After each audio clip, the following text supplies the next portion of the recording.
Hello, hello, hello. Welcome back, everyone. Hopefully, had a good break. Well, I had a lot of water. So that is good. Uh, okay, cool. So, before going on the break, I asked you all for a task. So, okay, first of all, everyone who is joining for the part two, welcome. We are doing JavaScript from ground up, which means this has been a very slow session. But that's fine because I hope uh, by being slow, we have taken time to actually understand the concepts. So that was my main aim slash what I was trying to explore slash suggest. The idea is that the idea of these sessions is that someone who has not done programming but has seen something and wants to understand the basics, the like from ground up, very basics, this is for them. Okay. For folks who do know everything about JavaScript, I would still suggest you please stick around and help others. Before we get into like the task, please do register for the session. The link is in the chat. Helps you, helps me, helps MLH. Okay, so now, as I was saying, before going on the break, I had given a quick task, which was to improve the validate participant function. Okay, so that it ensures that data only has ID, name, country, and joined at fields. I should improve the language of this.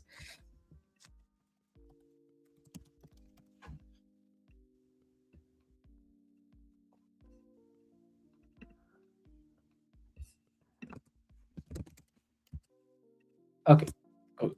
So something like this. Okay, and did anyone try it out? Any solutions?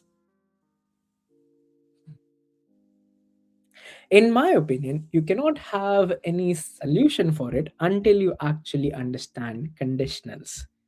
Okay, so yes, I will, but it will be part four of our sessions. Like it will be towards end of part three or part four, start of part four. Okay, so yeah, in my opinion, as I was saying, that we cannot actually do this unless we have some understanding of loops and conditionals. So let's do that first. Okay, so loops and conditionals, let's try it out in our playground. What I'm going to do is I'm going to use one of my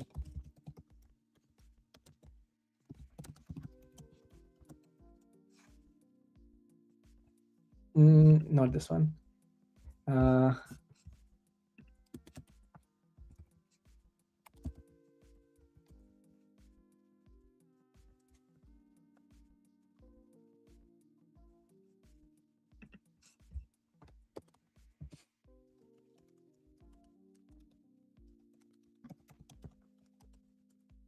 Perfect. I'll use this one.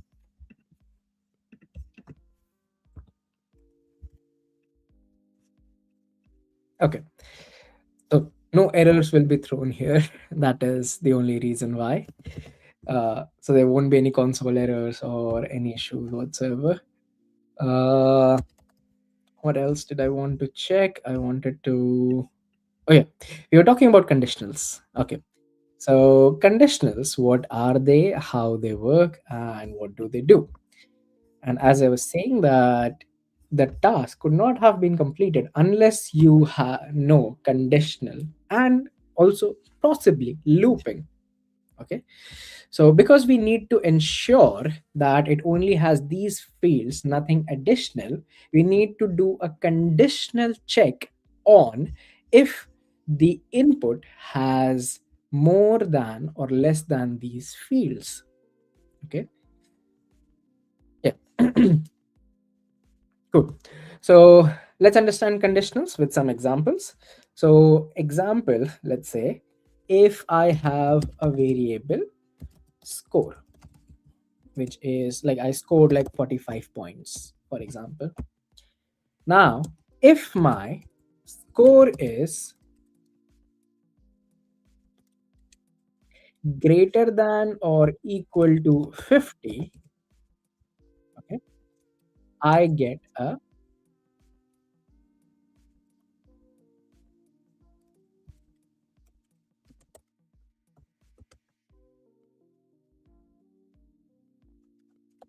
mobile phone. So now if I hit enter at this point, like let me add semicolon, semicolon, hit enter, oof, nothing happened. Uh, because my score was not greater than or equal to 50. What if I say, if I don't get a mobile, okay, if I don't get a mobile, that is fine. Else, I'm going to receive something else. Let's say I should print something else. Sorry. Okay. And it prints sorry. Okay, because it tried to evaluate this particular condition, and the if keyword, okay, it says that after this keyword, evaluate the condition. If the condition turns out to be true, then go inside the block and run this. Else, evaluates. If the if has failed, then this is what you need to do else, okay, or this is the last thing that you need to do. But what if I want to add layers to it? So I can add something called as else if. So else if score is greater than 40 and score is less than 50, then in that case get a bike. And finally else I can say sorry. Now I hit enter. So what happens is, in the if condition, this evaluates to false, then it tries the else if condition, and this evaluates to true. And how can I prove that? We can basically try to do console.log. Like next to this console.log, let me also add score greater than equal to 50. And next to this console log, I need to add this. I'm sorry. So when I do this, as you can see, this part score greater than 40 is truly, and score less than 50 is also truly, because 45 is less than 50. Both of them evaluate to eventually true, and that's why this line gets printed. Okay, so we learned about if conditions. Okay, very basic, and possibly like you all know about it, but just to understand and build that mental model of what is happening here. Now, can I, since JavaScript also is okay with this conditions, you think, can I do this bit? Can I do, since JavaScript also does this whole string coercion, you think this will work? A quick question for you all. We have seen that one double equals to string one works because as per specification, you have to coerce it. Okay, or coerce is change the type of it and see if by changing the type it becomes a valid value, a valid number. Do you think this will work? Let's try it out. And it does work. Score greater than equal to 50. In this case, what would have happened, or what happens is, the left side is a number and the right side is a string. Then you have to do a loose comparison and first convert this to a number and see if they are actually equal or not. Similar in this case, and it returns true. And that's how I am able to go inside this particular condition. So this is about conditionals. Next up, let's talk about loops. Okay, so to talk about loops, we'll start with the very basic and the very easy one, for loop. Okay, a for loop is written in this particular format. You have to basically uh, what's the word? You have to give it an iterator. Okay, yeah, you have to give it an iterator which can iterate over things, and it can, like, inside the for loop, you can, if you want, you can print something or do some uh, stuff. So in this case, let's say my iterator is going to be I. Okay, you have to give it an initial state. I think ECMAScript documentation will have.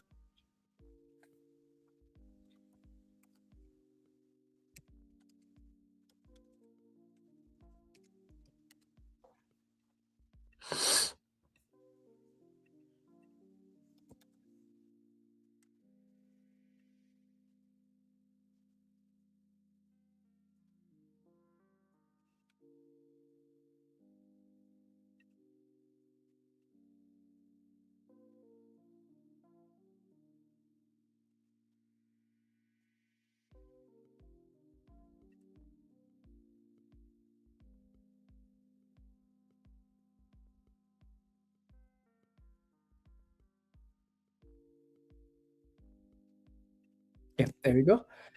uh, Here is the specification for loop, okay, from ECMAScript documentation.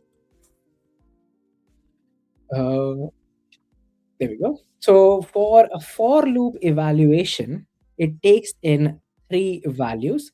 There is this first expression, there's the second expression, there's the third expression, and all of them are optional, apparently.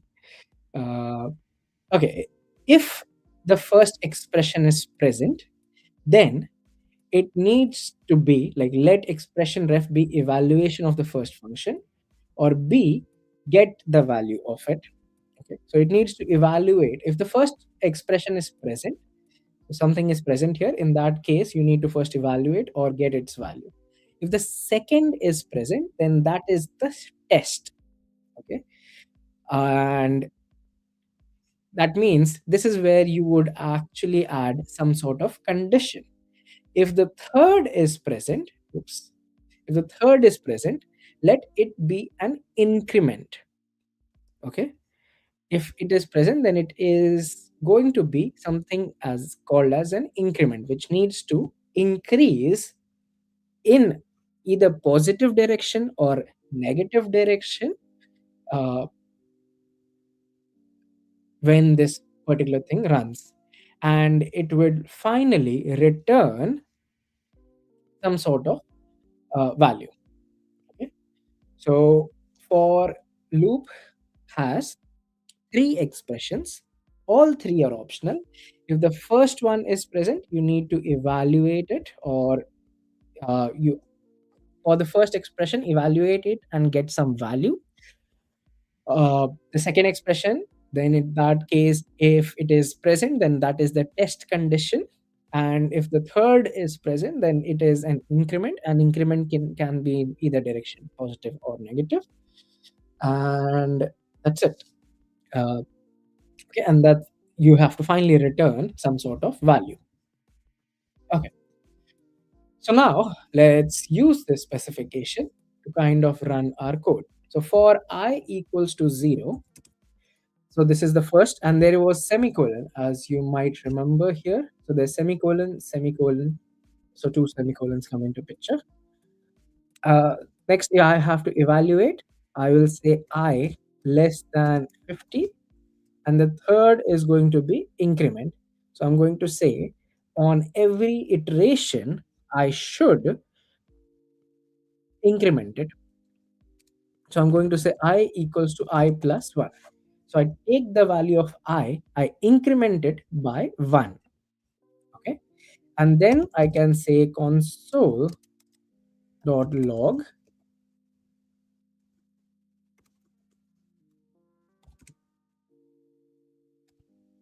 I. And I hit enter. And there we go. It says it goes from 0, 1, 2, 3, 4, up until 49. 49 is less than 50, which works, which is correct. What if I do it like if I make it equals to and I start from 1? In that case, it should print from 1 up until 50. Cool. Let me try one more thing. What if I increment it by 2? Then I should start from 1 and increment by 2 on every iteration. After I do 49 plus 2, it would result into 51, which does not satisfy this condition, in which case it will fail. What if instead of incrementing, I actually multiply it and I hit enter? So it does work. So what does this whole increment bit mean? Okay. Now, increment is not, it doesn't have to be sum. Okay. It doesn't have to be plus. The resulting evaluation, the resulting operation should point to something, some position which is greater than the previous position. Okay, so that is what increment in this case would mean. Okay, so if I take I as a position, then I'm saying that go to, like, take the previous position multiplied by 2 and go to this new position, evaluate it and print it. Okay, so that's how you would kind of read it. Forget about the position part, just think of it as uh, not forget about it, but more like, if you don't want to confuse yourself, take this as an input. Okay, take I as an input, perform something on it, result it back to that particular variable, and when it goes inside this condition, it should, inside this loop, it should basically ensure that this condition is still true, and if it is true, then in that case, like, print it out. Similarly, what if I do I is I minus 2? Now what happens? Now I end up crashing because, well, that condition is technically never going to be met as such, right? It starts from 1, it goes up until, oops, I've ended up breaking.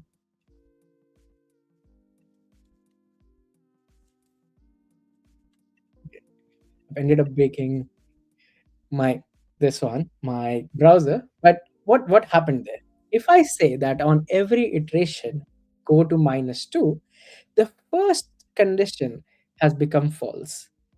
Okay, and now it goes into this weird mode where it doesn't understand what to do. But if I do it the other way, if I say you start from 50 and you have to ensure that you end at greater than or equal to 1, in that case, it should do a proper countdown.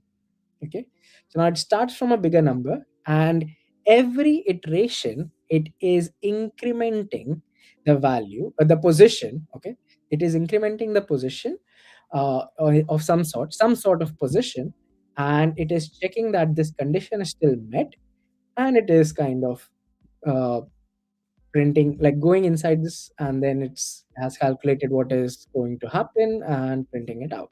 Okay, so that is for loop for you all. So there is a question, so we don't need to use let before I. uh, okay, so that is one of the common syntaxes which we use for block scoping, and we have not reached scoping yet, so I don't want to confuse. There needs to be some sort of variable declaration for it, of course. So what are different kinds of variable declaration we have seen so far? We have seen const. Okay, and I hit enter and it says you are trying to assign to a constant variable, which is not allowed. You're trying to reassign, okay, to a constant variable.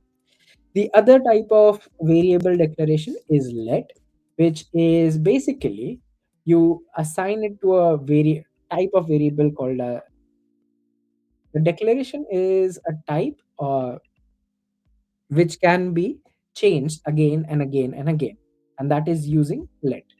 Okay, so what this means is const a equals GHW. And can I reassign a to MLH? No, because you have already assigned it to GHW.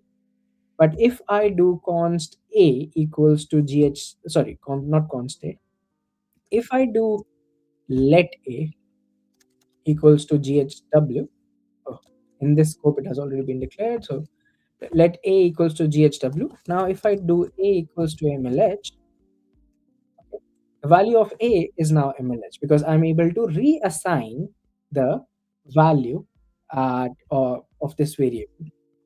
So the third one is var.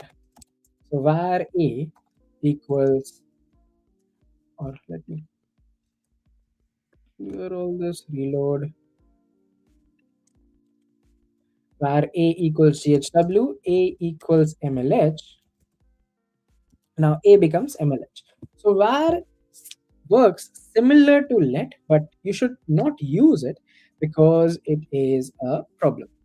Okay, and what is the problem here? Uh, let's talk. We won't be able to talk about it, but to answer the question of this one, okay.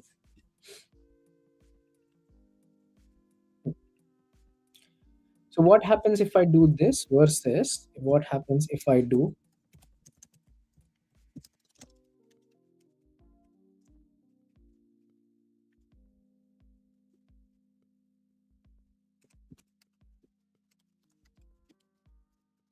Okay, so if I don't have this and I have nothing here.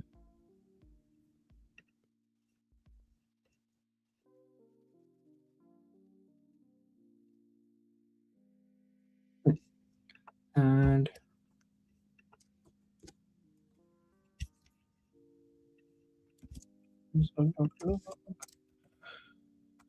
okay, so if I don't define it, then what happens? Uh, so the difference between these two is the definition. Okay, so here I'm explicitly stating that I is something that can be reassigned and use the variable declaration type as let. Okay, if I don't do anything, in that case it becomes a global variable. Okay, and global variable is a problem. So let me think of how can I prove that it is a problem.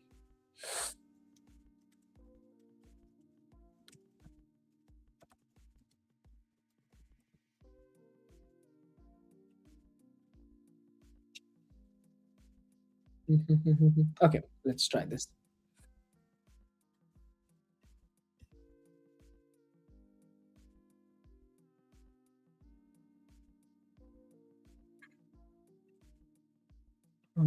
Let's do the I equals to 10, or let's say 5.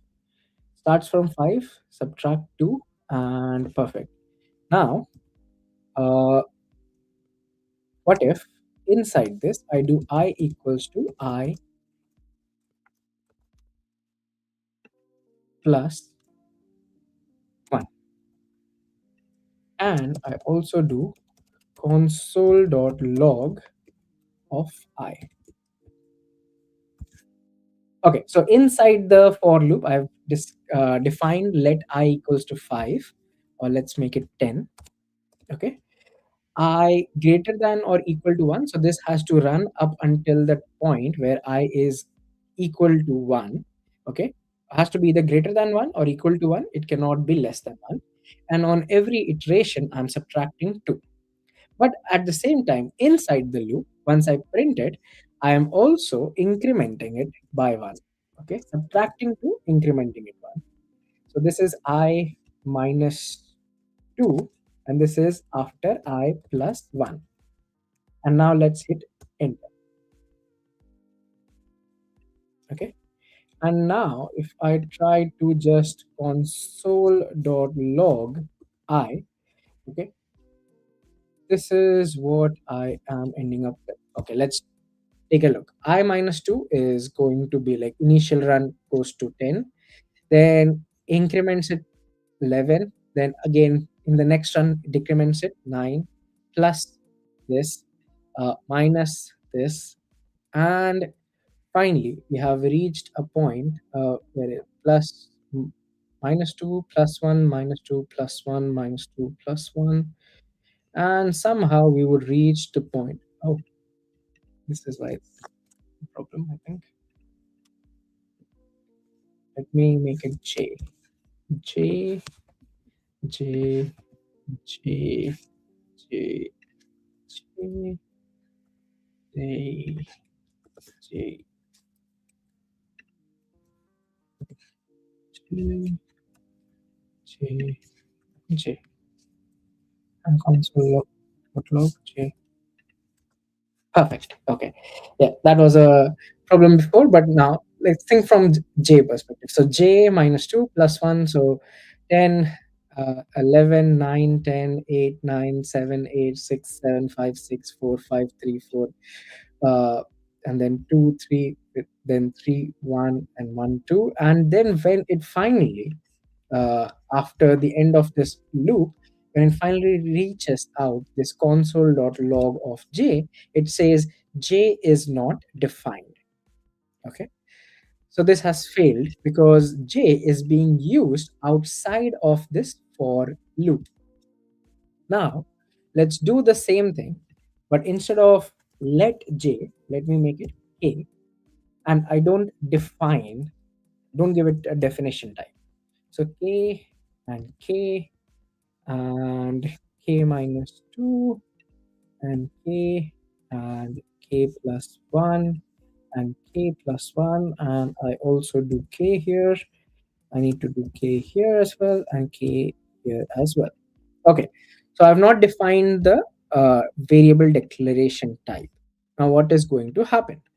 Now if I hit enter at this point, hopefully there's no j left. There we go. So this time it didn't throw an error. It actually calculated the value of k because k has moved to a global scope. It is now widely available to any other thing that I write. Okay.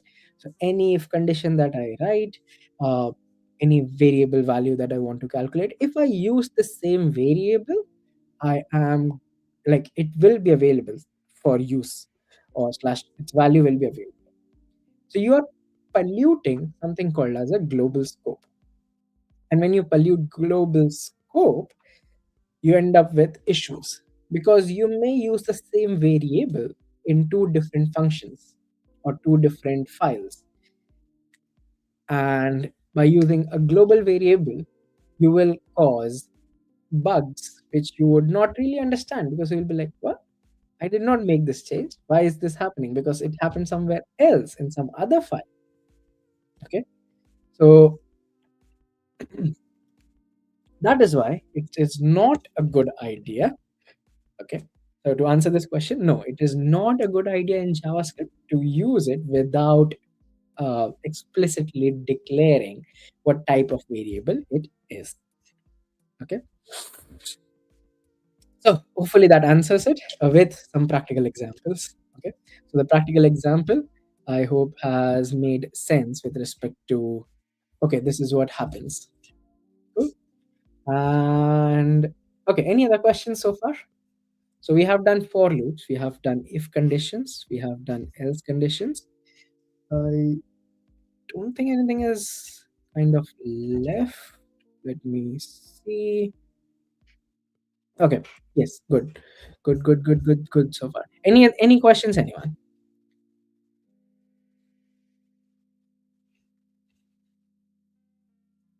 Okay. Going to take the silence as golden. There's one last thing that I want to show you all, which is the for off loop. Okay. So for off. Ideally, you would use it, or when it becomes most usable is when you want to loop over and like loop over items in an array. Okay. So const uh,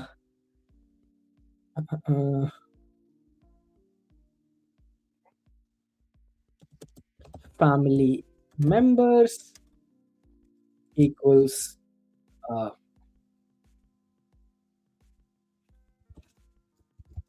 A, B, C, D. Okay. And now I can do for const name of family members.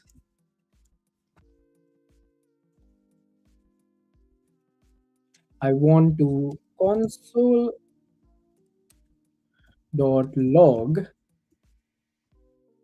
the name. And if I do that, it console logs it. So it loops over all family members, or basically loops over every value here, assigns it to variable name, and it prints it out. The one thing to notice is this is const. So while looping over it, it is it reassigning the variable, or what is going on? So that is the question for you. And the best way to read about it is ECMAScript documentation. Okay. So I hope you it makes sense. When we do a for loop and when that I is const, it throws an error saying that you are trying to reassign to a const. But in this case, I am using for const name of family members, where family members is an array, and it is printing it out as different values on every iteration, even though it's type of a const variable. So what's going on here? Best way to find out is read the ECMAScript documentation. Also read the MDN. Okay, MDN should have details about it. But yeah, the question is const variable. What's going on? Okay. Hopefully the question makes sense. And there's another question here for me. Will we cover functions closures? Yes, we will. But not today. Not I don't think we'll reach there in this session, unfortunately. Okay. So now that you have learned about the for loop, for off loop, uh, if conditions, if else if and else conditions, so conditions are done. Now let's go back to our to do task and let's try to improve this. So the to do task was to do. Sorry, I couldn't hold myself back there.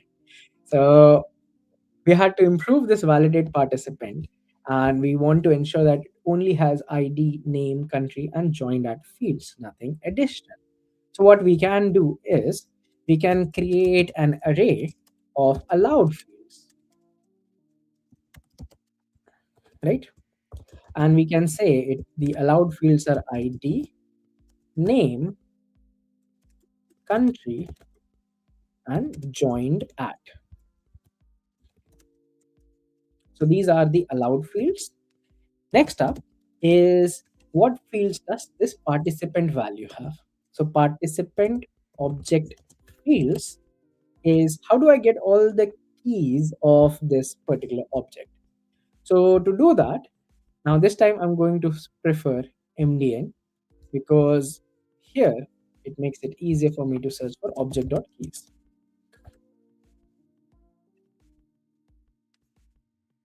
Okay.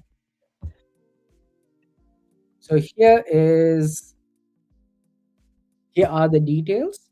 So if you have an object and if you want to get all the keys of an object, you can do object.keys, the object name.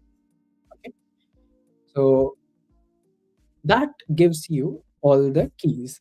So similarly, there's also object.values that should give you all the values. So some string 42 and false, you can get an array of all of them. So I'm going to do object dot keys, and which what is my object? In this case, my object is this participant. So this should return me all the participant object fields, right? Let's console.log it before we move ahead.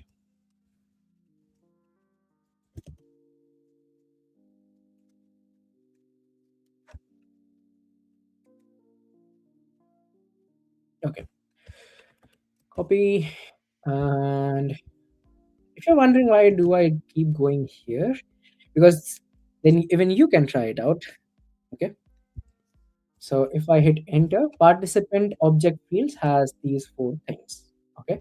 In the this is the first iteration, like not the first iteration, but for the first console log.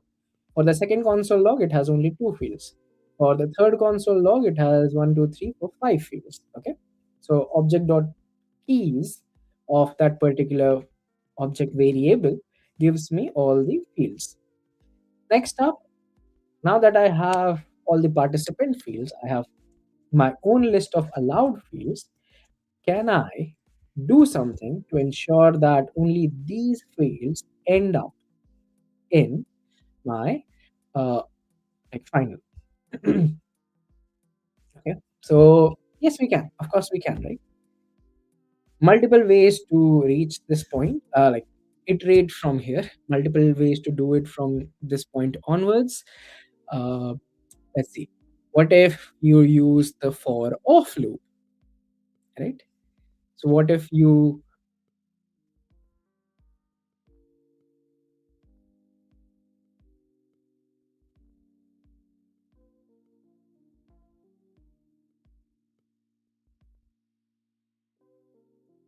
you can use for off loop? Yep, definitely. You can also use for in loop, which is another thing which you haven't taught. But let's go with the very basic, the primitive one. I want to use the for loop, just a normal for loop. Okay. So how will I do it? Step one, I need some sort of variable which can keep track, okay, which needs to keep track of if some value is present or not. Okay. Now, this function can be improved in so many ways, but I'm going to go with the easiest. Like, this is a very badly written function. Like, we can optimize it so much, but we'll get to it. Step one. So, okay, so I need a variable which I can use to keep track if the field is in the list of allowed fields or not. So I will say let allowed field, or let's call it has allowed field. And I'm going to say that by default it is always true. Next up, what I can do is for let I equals to 0, I less than participant dot keys, or sorry, not keys, dot length, and I plus plus. Okay.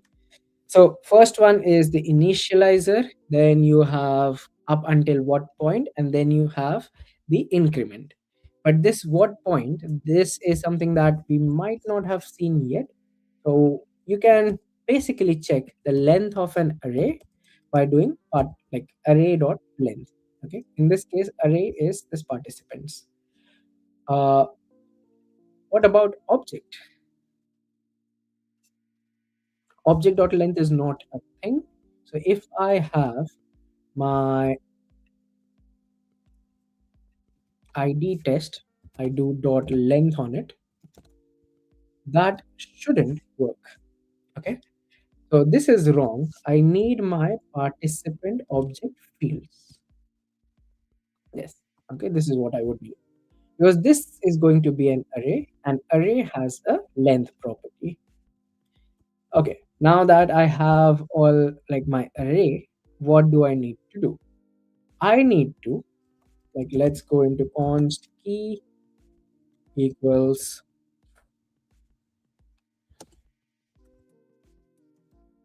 participant object fields of I. Okay. So what am I doing? I'm iterating over it, and I'm saying that since this is an array and this is going to be a position because it is 0, 1, 2, 3, 4, 5, 6, whatever, return me the value of this, or I can say, okay, it will be a key. Okay. So return me the value at this particular position. Now, object.keys of participant will end up, like, let's talk about the, like, let's only try this particular scenario where it is ID1 and name test.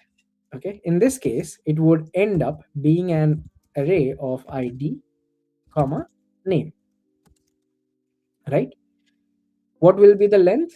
Length will be, if this is position 0, this is position 1, what is the length? The length will end up still being 2. It's a natural number, okay, not a whole number. So it will be 2. So the length will end up being 2. What will this give me? So on the first iteration, it will return me ID. Okay. On the next iteration, it will return me name. So let's talk about the first iteration. So const key equals participant object fields of I. Now that returns me ID.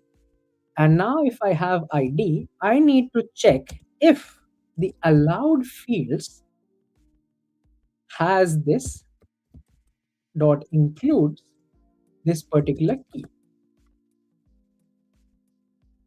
If it does, then that is good. If it doesn't, then it is a problem,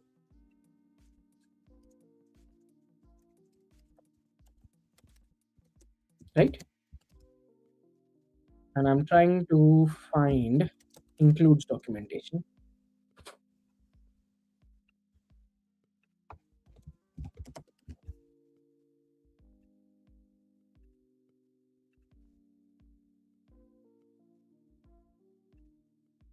Yeah, there we go. Where is everyone? Here you are, and there is the link. So there's the link to includes. Let me also open it. So we are talking about includes of an array. So there is array.includes. There's also string.includes. So if you search for includes, you'll find there's also a string.prototype.includes. But since in our case we're talking about array, yeah, I'm going to focus on that. Okay, so array.includes, what it does, it searches for whatever input you have given in your array, the array that you are searching it on. So if you search for cat in this particular array, that will return true. But if you search for at, it will return false because this string is not there, right? So now, uh, if allowed field dot includes that particular key, then in that case, has allowed remains true. Else has allowed becomes false.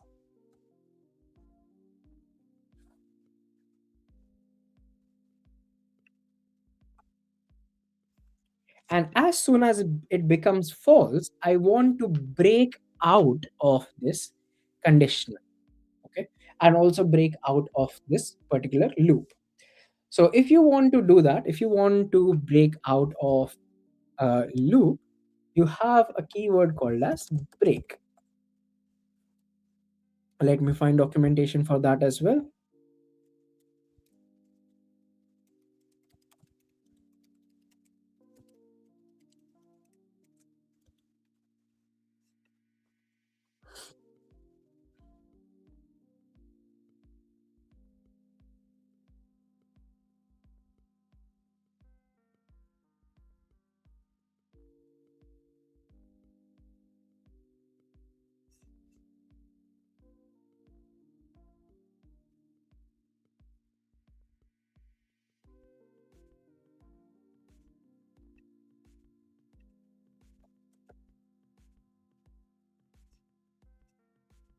Too many breaks there. Sorry. Ah, fine. Uh,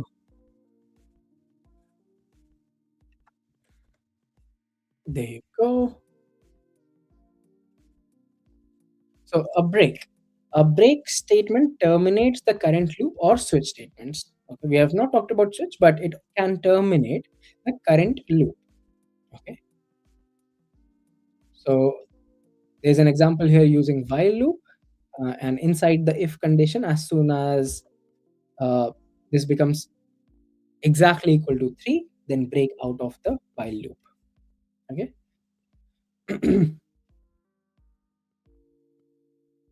Okay. So now in this case, technically, do I really need this? I don't think so. If I just remove this, I think it should still work. Let's try it out. Okay. A lot of this is riding on uh, trying to write it, and if I hit enter, it returns false. Oh, I also haven't used it yet. So I should ideally also at the end of all of this use it, right? So has allowed, if I do, where is it? Is valid, has crucial fields, and has allowed fields should have been the key. Okay, now let's try it out. Wait, false. Well, I know it will be false. This is the actual test for it.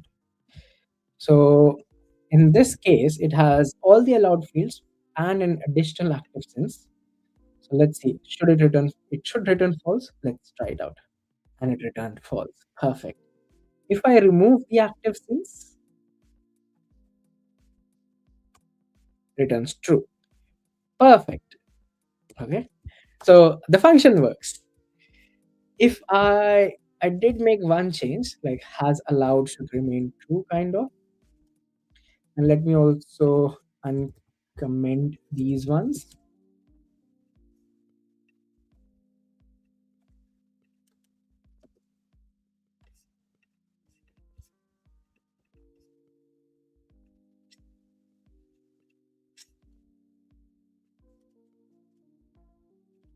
Now, if I do all of this, true, false, false, okay, which is correct.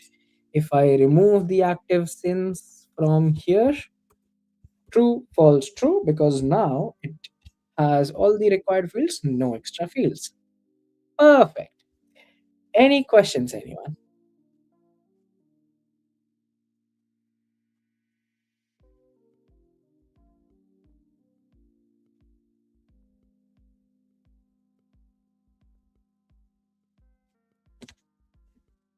Okay, no questions. That is good. Perfect. So we have kind of used everything that we have learned so far and created our if else condition, right? We have used the includes, which was a new thing, but I gave you the documentation. It checks for a particular string or a value inside an array, and we have got everything. Perfect. So let me actually push this before we move ahead. How much time do I have? I do have like 40 minutes more. That is good. So git add all, git commit, session 2. We improved validate participant, completed to do, and git push. Okay, now if you show this code out to anyone, they will be like, wow, such useless waste of memory. Okay, why memory? Because uh, what I have done in this code, I have tried to create variables, a lot of variables, which could have been something concise. Okay, so useless waste of like space and memory, but I'm going to keep it this way until we reach to a point where it becomes like we learn more and we understand more, and then we kind of simplify this code. Okay. Cool. All the code, as I keep saying, will be available on GitHub, so you can take a look. You can take a look at the commits, and you can see what we did, what is done, what is pending.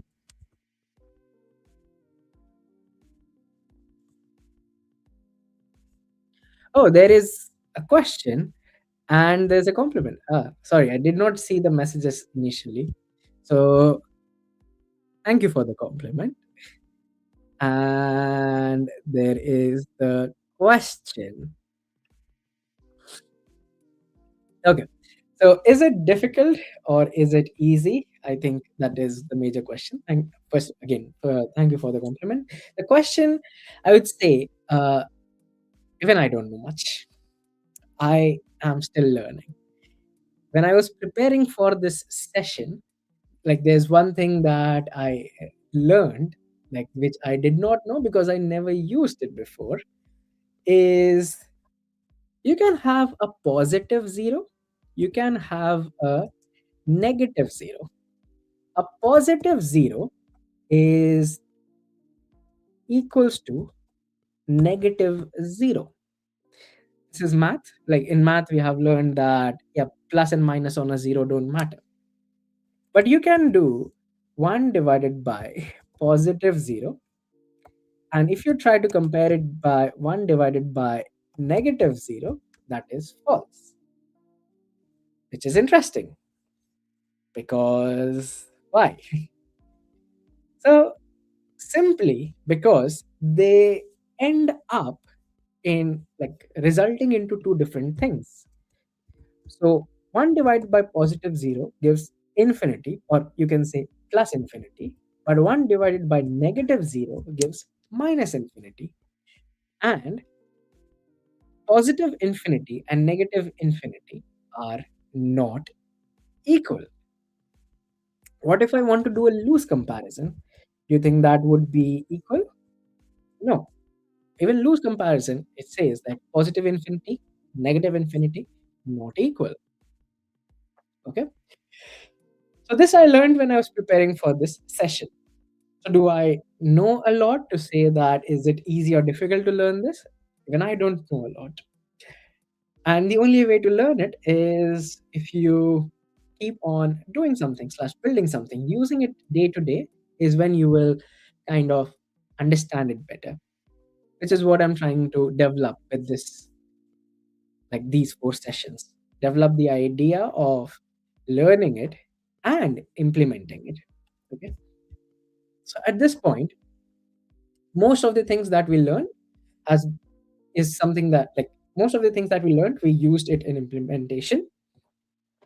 Two things that we did not know about before, but which were quite easy, is like dot includes and dot keys.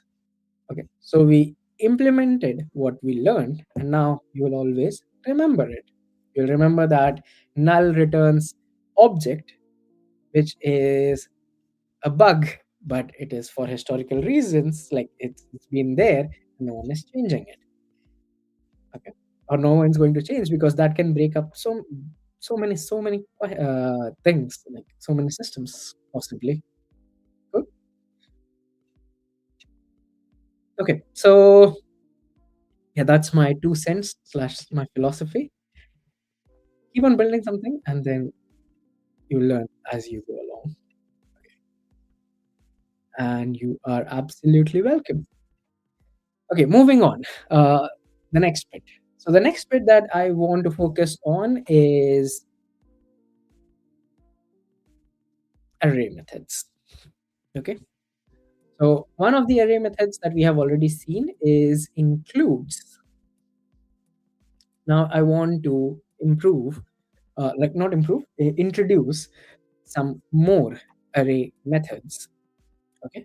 So again, we need some practical examples for it, and let's think of something. Actually, just this one. Let me make this.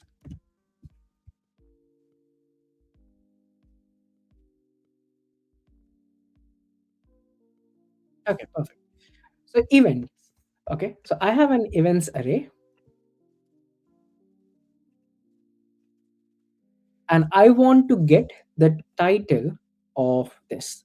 And now from this point onwards, we will focus on functions first. Okay, so I want to get title of every event inside this particular array of events.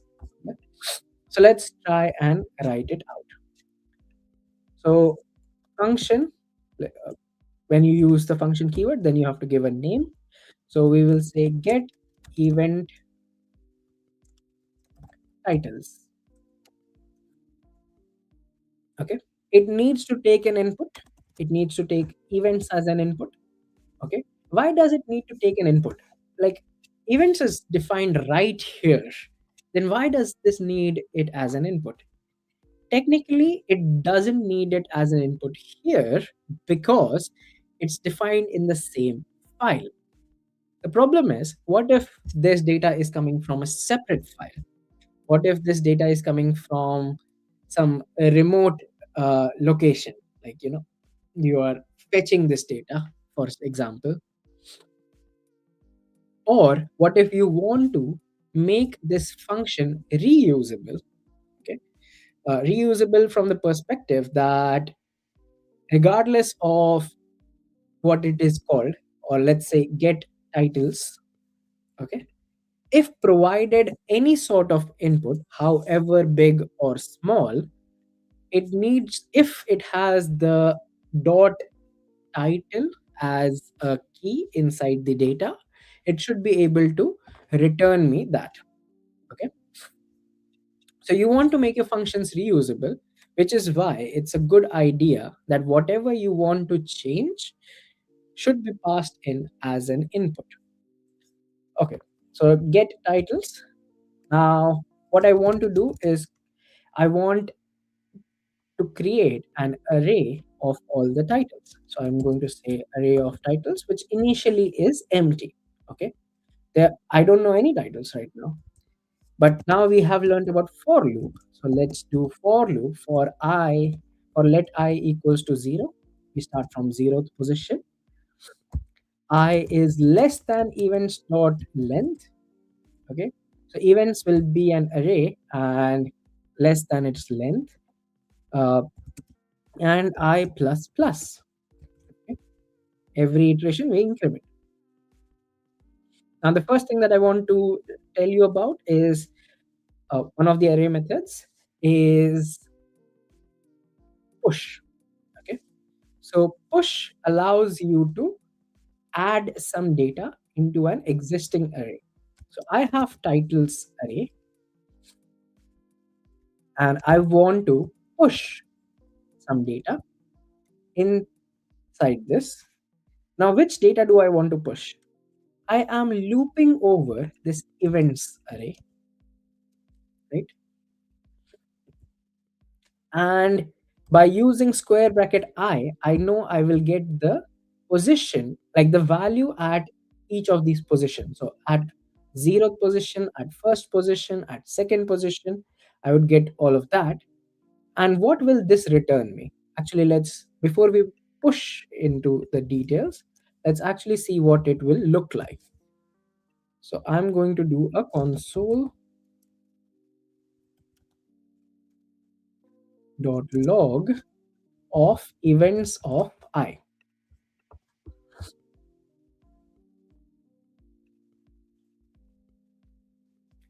I need this. Events is already here. And it doesn't matter that these two need to be same. This could be called as my events. And now I have to call this function. Okay. If I create a function, I need to call it and provide it the input parameter that it needs. So I am going to call it by writing the name of the function and giving it the input parameter. In this case, it is my events. And as I can see, the console.log events of I basically printed a particular object. Okay. So can I also do type of events of I? I should be able to, right? Also, there's an extra bracket here which is not needed. So type of events of I and this. And it is of type object, object, object, object. But I know that my like JavaScript also returns object for an array. Okay, so events of I, if that was an array, it will still tell me it is an object, right? So I can do array dot is array, and I say not. Okay, I add an exclamation. So it is not an array. True, true, true, true. So it is of type object and it is not an type of array. Can I improve that as well?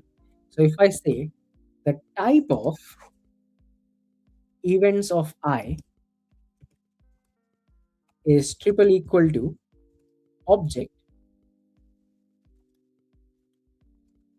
and this. Okay. Now I'm 100% sure it is of type object and it is not an array, then we move ahead. Okay. So I've improved my function by type checking. Okay. And this is important because at some point when we talk about TypeScript, we will be like, oh, we have done this. We have done exactly this. So I'm checking the type of events of I and ensuring that it is of type object and it is not an array. In this case, I want to, like, not in this case, I'm not using this as a condition, I'm just printing it out. I'm doing titles dot push events of I. Okay. So I've said that push this, but do I want to push the whole thing, but or do I only want to push the title? I know that in the object I can retrieve the title of something, like sorry, the value of something by targeting the key. So if I do events of I dot title, that should ideally take this value and insert it into this array, right?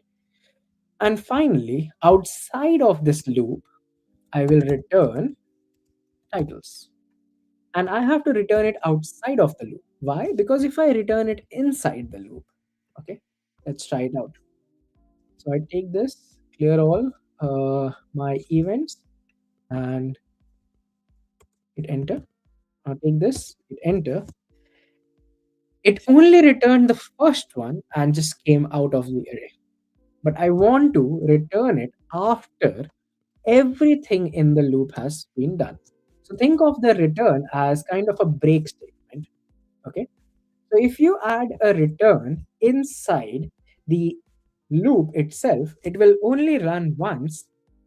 And if the condition has satisfied or something, then it will just return the data. But if I now do it outside, I should end up with four different things in my array. Okay. And that is our first function. And that is also one of the array methods, the push method.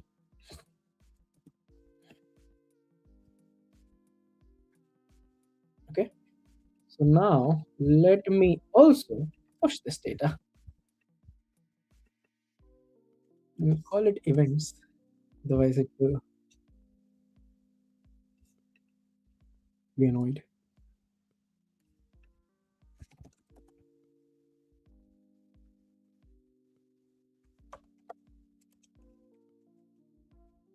So this is session 2 and array methods.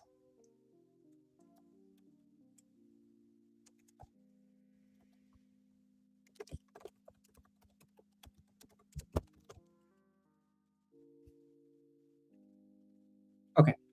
So yeah, as I was saying, so this is our array methods. I also need to push. Okay. Now this is one way. The other way, another method that I want to introduce, which will only like, which will reduce the code, the amount of code that we have written by so much. Okay. So I'm going to delete this, which is why I posted before. So I'm going to say, like, if I have to make it concise, I'll delete all of this and I will just start with return. And I will say events, which is the input, use the events, dot map over it. Okay. Map over the event. And then for each event, I want you to return, okay, each event dot title. Let's first see if this works. If I take this function, I go over here, I paste it, I hit enter. I need to also call the function, which I forgot. So I need to basically delete it, again, add it again, hit enter, and there we go. It does work, right? If I clear all of this, reload, refresh, and get all my events again, and get this, hit enter, it works. Definitely works. Okay. So what are we doing here, and what has happened? So this introduces three new concepts, two of them which we are going to ignore for the time being. We are only going to focus on the map. Actually, no, we will not ignore the. We'll ignore one concept. Well, we'll focus on two more. So the first one is this map. Okay, events.map. It's another array method. Uh, Now array methods are important also because everything that we uh, do, okay, everything that we build in our project, it ends up being something of an array or something of an object. Okay? Things are either arrays or objects, which is why we need to know about most of the array methods, or at least some of the popular ones. So this array method in this case is going to be like map, which we have used. And in the map one, we have tried to see what happens. It does the exact same thing as before, okay, where we were doing the for loop. So map does exactly like a for loop. It also iterates over each of those elements. So it does the, should not have deleted that. So that it's easier to compare. Let me do Command Z so that I can reach that point. Yeah, there we go. And there's get titles again. Okay, so map does everything that we did here. Okay, in this piece of code, what all did we do here? Step one, we created an empty array, and at the end of it, we returned that array. Map also does that. It creates a new array. Okay, that is very important. It creates a copy of your original array and it returns that.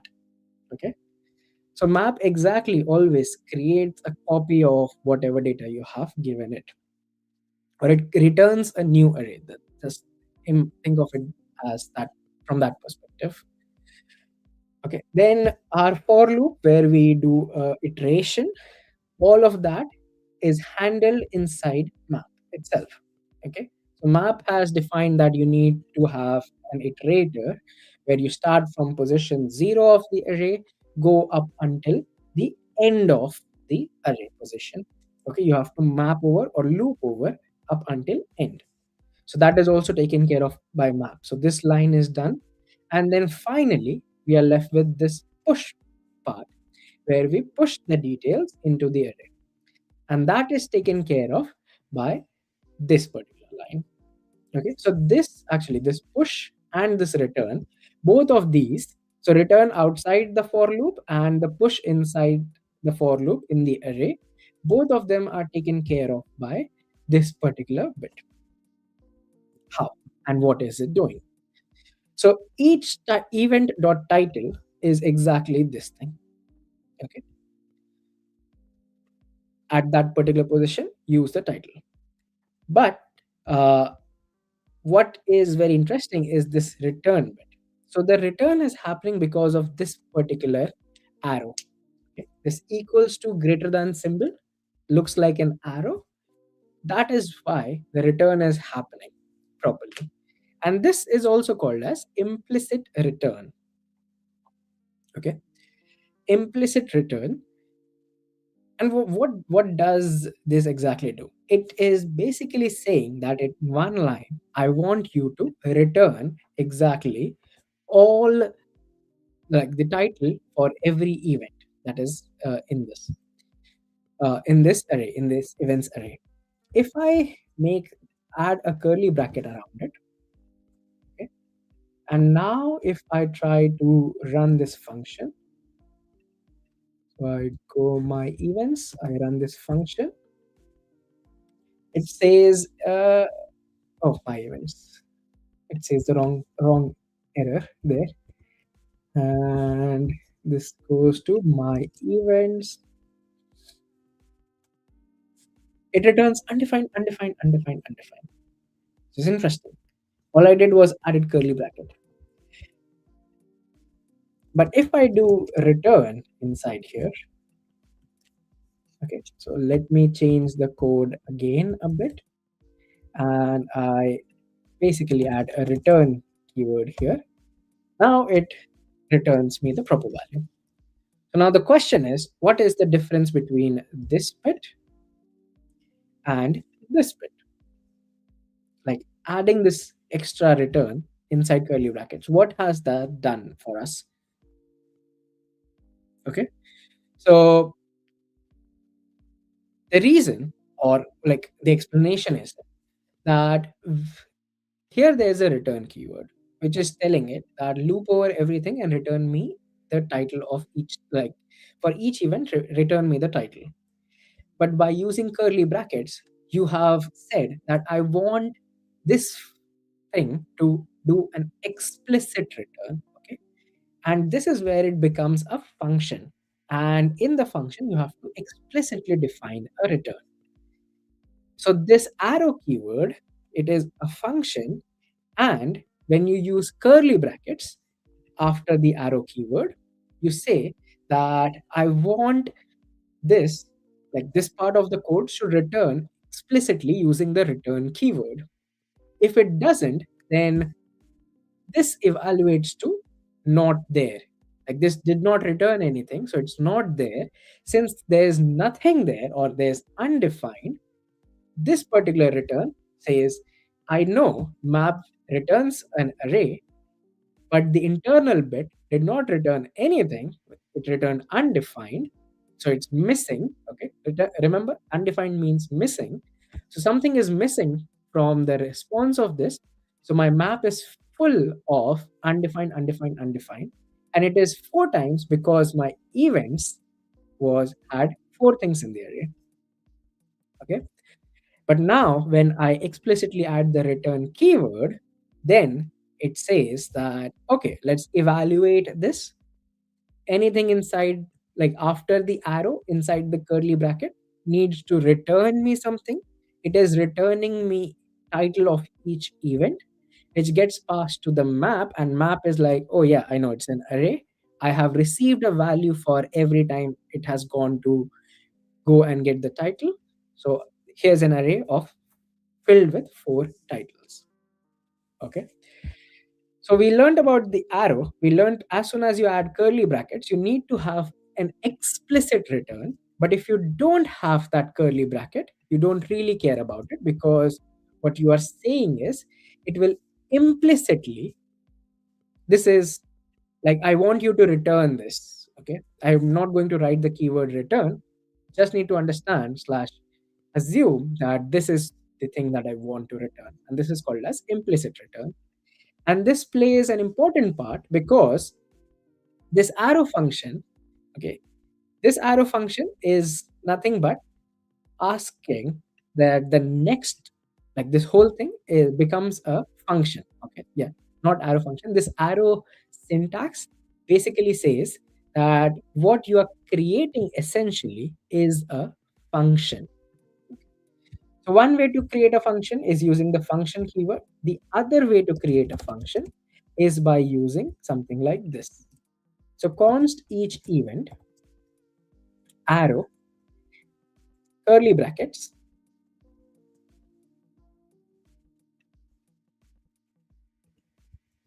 sorry, const each event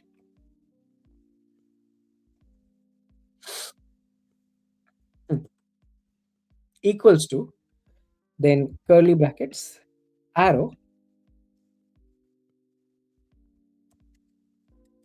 console.log each no, event name, and this is an input,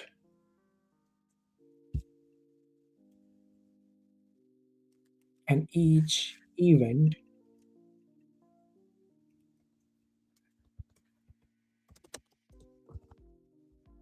intro to JS. Okay, so this is another way to write a function, okay, using something called as arrow function. This is one of the newer ways to write a function.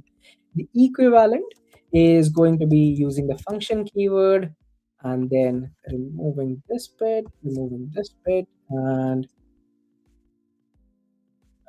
each event old, and each event old.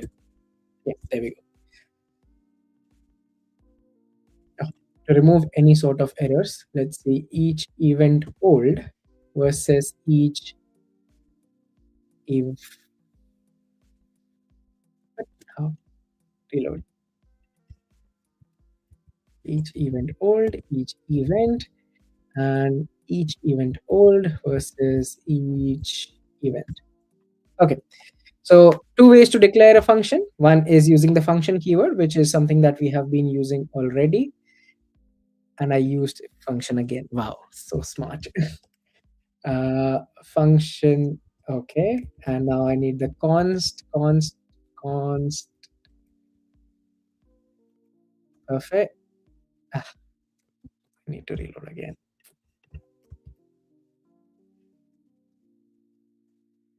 Okay, each event old, and now I just need a console log for each event. Okay, finally we have reached there. So function keyword gets replaced by a variable declarer. Okay, so either it's a const. Uh, for a function, it will always be a const. You won't have a let function. Then your parameter goes after equal to. Okay, so you are basically saying that this equals to, and then your parameters, and this part is the function itself. Okay, so you can say that this is the actual function. If I look at this bit and look at this bit, it is exactly the same, except for all you're saying is that there's this arrow that is created, and then comes the assignment part. So this is actually the function bit, but the assignment here is to this particular name, each event old. And in this case, the syntax is each event equals to. So that equals to basically assigns it to this each event. Okay. And after that, since it's a function, you can pass a parameter. Similarly, so I'm doing the exact same thing. I'm passing a parameter to each event old. I'm passing a parameter to each event. So they both work as a function. Now, this is the syntax that you saw inside the map, right? So inside map, what you exactly saw was this particular bit where each event is implicitly returning. Oh, my events will not be defined. Ignore that bit. But yes, implicitly returning the title for each event. So you are basically creating kind of an arrow function which looks something like this. Okay, so that is map. And oh, there's a question: can a book to follow along? Instead of a book, I think JavaScript.info would be better to follow along. I think one of the other books that are good, but maybe a teeny tiny bit difficult. Is the word difficult? I don't know. But let's see. Is this eloquent JavaScript? Okay. So this would be another good book recommendation. Okay. This talks about, again, everything that we have done, uh, but more in theoretical details, kind of, I would say, better than what I would explain in a way with respect to like the exact keywords. Okay, the keywords matter a lot. So explicit return versus implicit return, these need to create some sort of idea in your mind. So the book focuses on those keywords more than I do. So yeah, these two would be my suggestion: javascript.info and eloquent JavaScript. Okay, so that's the map keyword. And another keyword that is going to be really good slash really needed for us is the find keyword. Okay.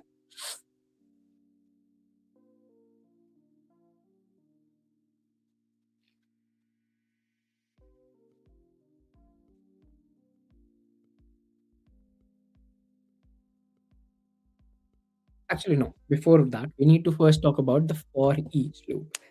So now this is one of the major interview questions, I would say, and everyone gets confused about this. So, where is that? Perfect. Here we go. So we saw a map keyword, right? Let's create our own const family members equals ABCD. And if I do family members dot map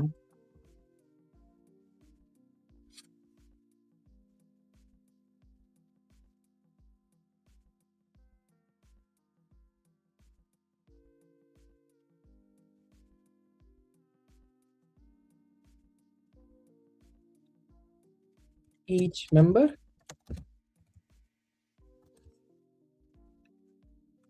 or let's call it EM so that it's less for me to type EM, and I want to console.log EM.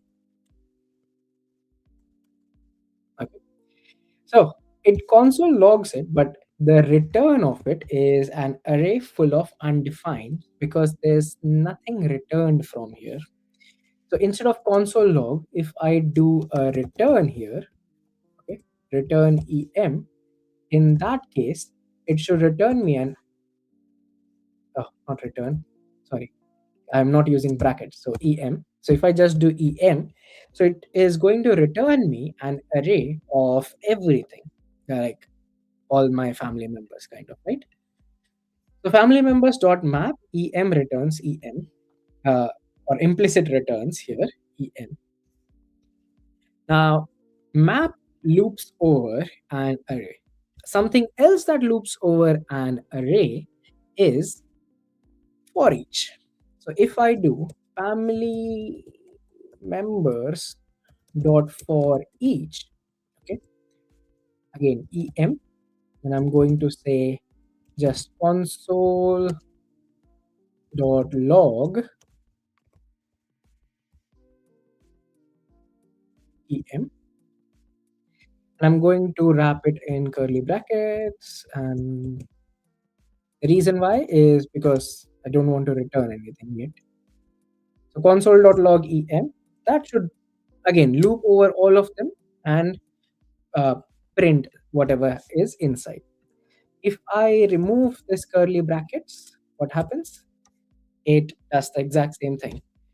Okay. If you notice, then when I did the map versus when I do for each, this returned me an array of undefined because nothing was returned from here. But for each doesn't care about it. Okay. So the last thing it returned me was just an undefined. Okay. And that is very important to note. That is a very important distinction. For each does not return an array. Okay. So you should only use for each when you don't care about the returned response or the returned value, you can say in this case. You should use map when you care about the return value. You should use for each when, sorry, when you want a return value. You should use for each when you don't want a return value. So now if I go to our my events bit,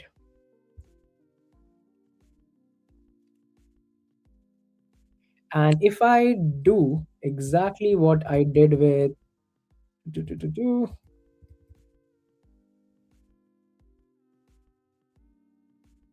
oh, I have it here. If I take this particular piece of code, mark it implicit as well, so that it is easier to read. Also remove everything. Okay. And why is this oh, this.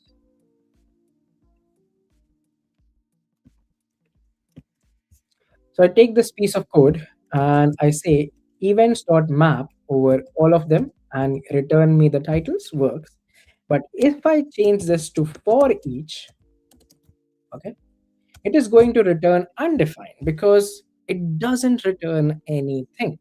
Okay. Whatever you have to do, example, if you use it for console logging each title inside this, works perfectly. If you want it to return the array of all the titles, won't work because it returns undefined. Always, always, always remember that. And that is one of the major important, I would say, interview questions out there. Difference between for each and a map. A map will return an array of values.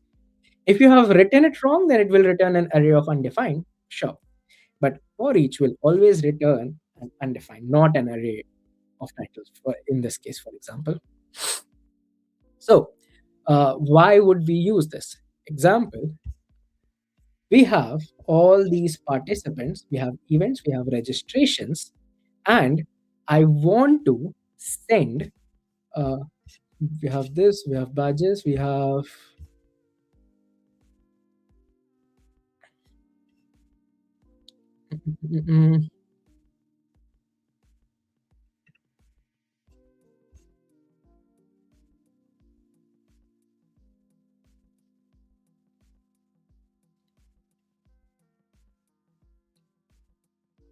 okay. So we have registrations and we have participants, right? And let's say I want to write some code which sends an email to every participant who has uh, registered. So there's a registration, there's a participant. I want to send an email,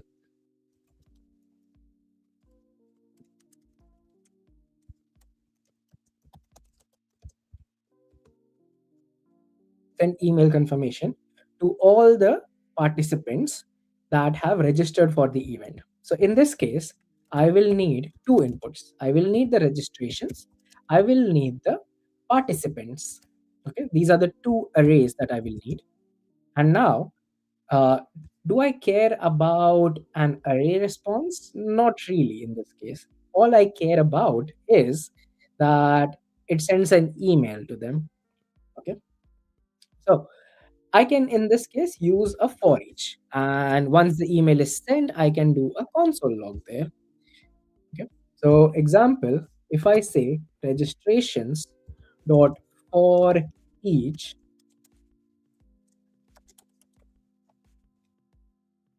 for each registration, what I want to do is send an email. Okay. So I can do console.log email sent to comma.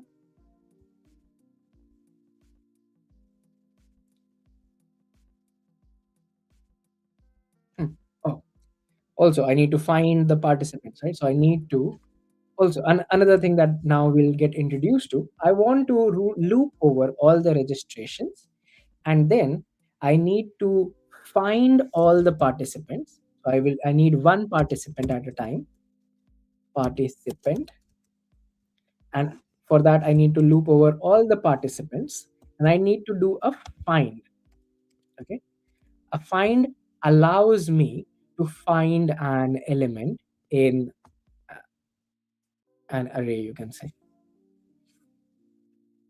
Okay, so participants.find, and what I want to search for is for each participant, return me the value where each participant.id is exactly equal to. So my participant, each participant will return me this object. In this, I have an ID field which will return me this. And I also have registrations where ODID is a field. So what I want is each participant.id matches, I can call this each registration, matches each registration.odid. In this case, what will happen is it will try to find all the participants whose ID matches the registration ID, return that value, and it will do it every time for each run. So on every loop, it will take a new participant data, search the ID, and return it. So now in this case, I can say email sent to which participant? Participant dot name. Let's console log a few things so that it makes much more sense.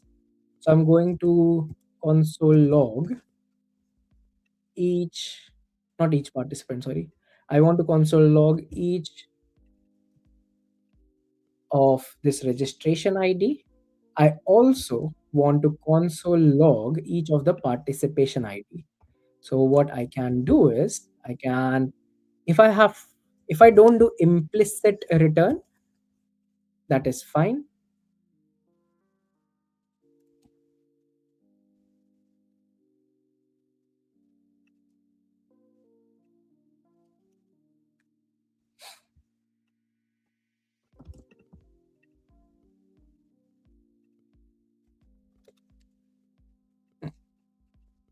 And confirmation, oh, small. How much time do I have? Oops. Oopsies.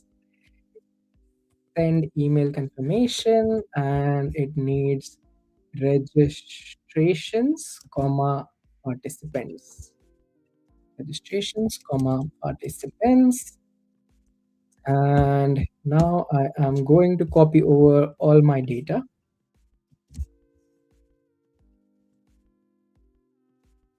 And let's try this function out. And there we go. So as you can see, I called the function. It first checked each registration.odid, and then it tried to find that, and it checked if they match. If they match, it sends the email. Then for second and then first two and one don't match, two and two match, and then it sends to second person. Three and then one, two, three. Okay, it's trying to find through one, two, three, three and three. When they finally match, send, send. And as you can see, since I have two people who have registered again and again, so the ODID matches. Uh, it should not be ODID, but okay, whatever be the case, it matches. So one person receives email twice or will receive email twice. Actually, two people will receive email twice. So Priya Sharma and Marcus Chen, they receive the email twice because they are duplicated in this case.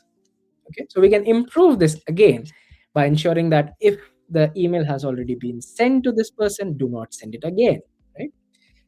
So yeah, that is the end of the second session. So map for each, find, and using them has been done. The next session onwards, we will be focusing on filter, reduce. Okay, that is again two very important questions that uh, sometimes get asked in uh, interviews, and yeah, then we'll take it up from there. Okay, cool. So before we end the session, once again, let me quickly ask you all for feedback, please. There's the link again. Yep, there we go. There's the link. Please do provide feedback. This was session 2 of beginning JavaScript from ground up. Again, if you think this is going slow, sorry about that, but really want to focus on the basics. Okay, please do provide. And after this session, join Cecilia for an introduction to agent mode in GitHub Copilot, which will happen an hour later.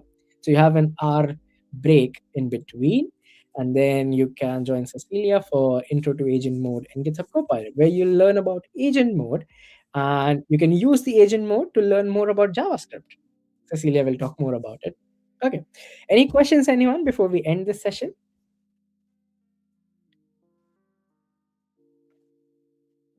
Is that a buy? Yes, it is a buy. Bye bye. Thank you so much, and hope you all, like all the beginners, are enjoying this. And All the veterans, they are sticking around to help others slash learning a few new things, possibly. Ah, appreciate this. Thank you so much. Thank you so much for your nice comments. Okay, cool. So that's it from me. I will see you all tomorrow. I have two more sessions tomorrow, and let's see how much we end up uh, completing it. Okay, cool. Thanks a lot, and cheers. Bye bye.